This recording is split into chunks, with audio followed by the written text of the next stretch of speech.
quick hits. Yeah, let's do it, Gab. It's not all bad news for Barcelona. Reports suggest that they have a personal deal in place to sign Georginio Wijnaldum from Liverpool, and they'll be making a bid very soon. Robbo, is he what Barca need?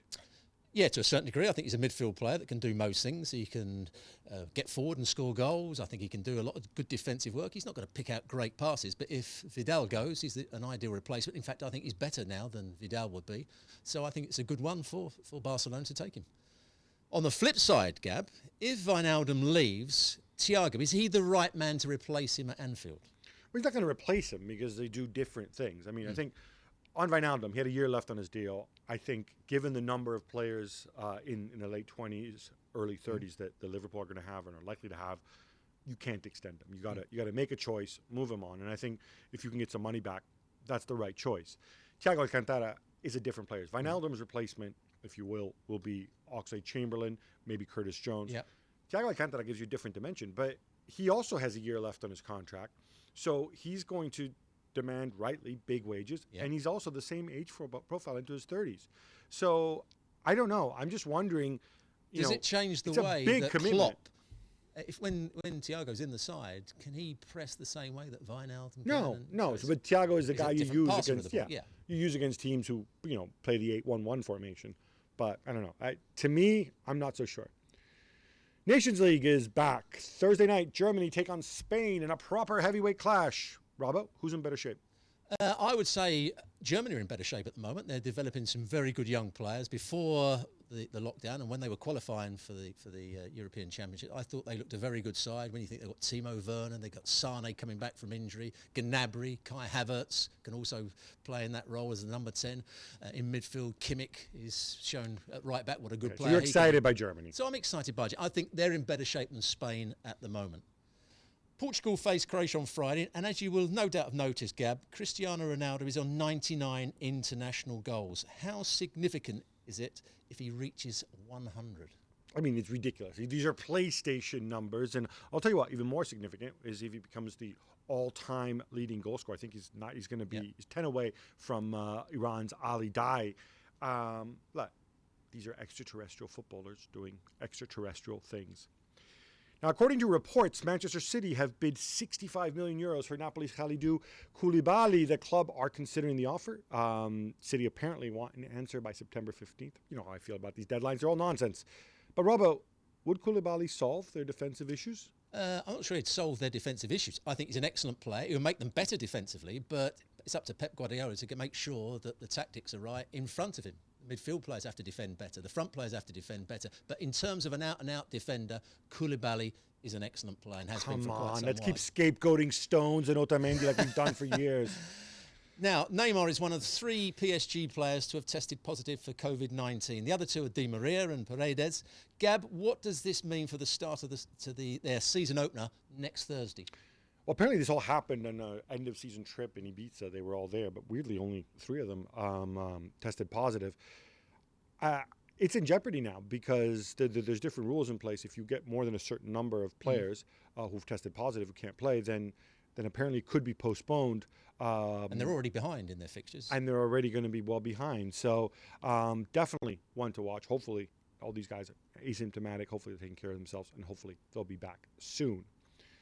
Luis Suarez has agreed personal terms with Juventus. Now, the only thing holding it up is that he's waiting on a passport because Suarez's wife has an Italian passport, and apparently that's all you need to play La Liga. But to play in Italy, you need your own EU passport. Also, apparently he wants a little bit of money from Barcelona to leave since he's got a year left on his deal. Robbo, is this a wise move for Juve? They need a centre-forward. No Higuain. They've struggled to have a centre-forward over the last couple of years, I think. Dybala and Ronaldo like to come from that little bit deeper.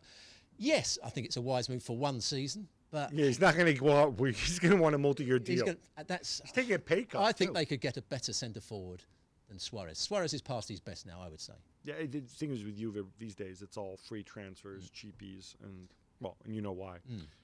Gareth Bale, meanwhile, says that Real Madrid are making it very difficult for him to leave the club. I bet you've got lots of sympathy for him, haven't you? I'm at a loss of words about who's advising him, who says it's a good idea to come out and say things like this. This story's been rumbling forever. I don't begrudge the fact you got a contract. nobody forced Real Madrid to give you that contract. You just want to sit there and collect your money. That's fine. That's your choice. But don't come out and say they're making it difficult to leave. You're the one who's. He could have gone last season, couldn't he? He could go this summer, right? The whole thing is Real Madrid want a fee. Okay, that's fine. And I take a pay cut so that my new employer can pay them a fee, right? If that's not going to happen, then don't go and blame the club for making it difficult. Ridiculous.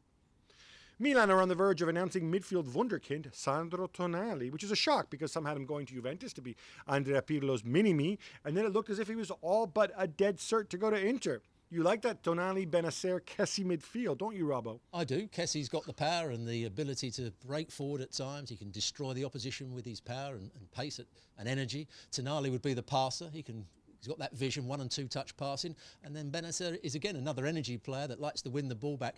He can pass a little too, man. Yeah. Benacer, come on, yeah, man. But is there one player there that's going to really break forward and score goals from midfield, which I think they do if you've got Ibrahimovic playing up front? Kessie will do that.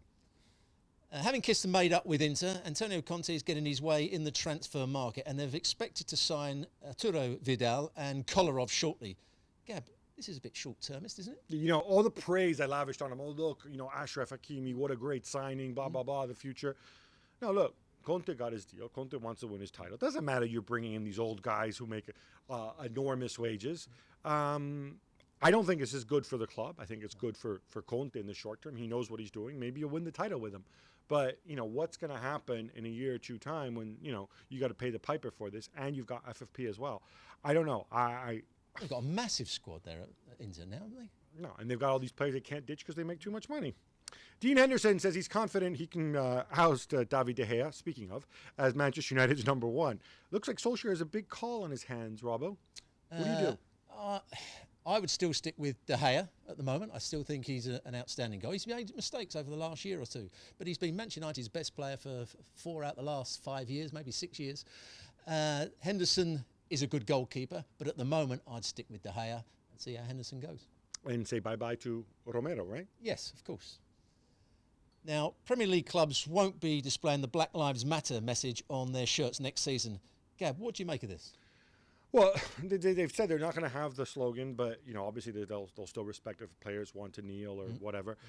I said this before. To me, this is a corporate message when it's clubs, when it's coming from your employers. I think the message has a significance when it comes to the players. The minute the Premier League decided to make a corporate stand upon this, I think the message changed a little bit. Hopefully, if people feel this way, they'll still find ways of expressing themselves. Yep. Otherwise, once you write it on a sign, whether it's this or the No to Racism sign, it's just a slogan, right? It loses that sort of meaning it had before. By this time next week, Everton could have 3 new midfielders: Abdoulaye Doucouré from Watford, Alan from Napoli, and James Rodriguez from Real Madrid. Is my boy Ancelotti doing the right thing here? 2 of those 3 appear on their way down more than they appear on their way up. I presume you're talking about Alan and James Rodriguez as the 2 players on their way down. Yes.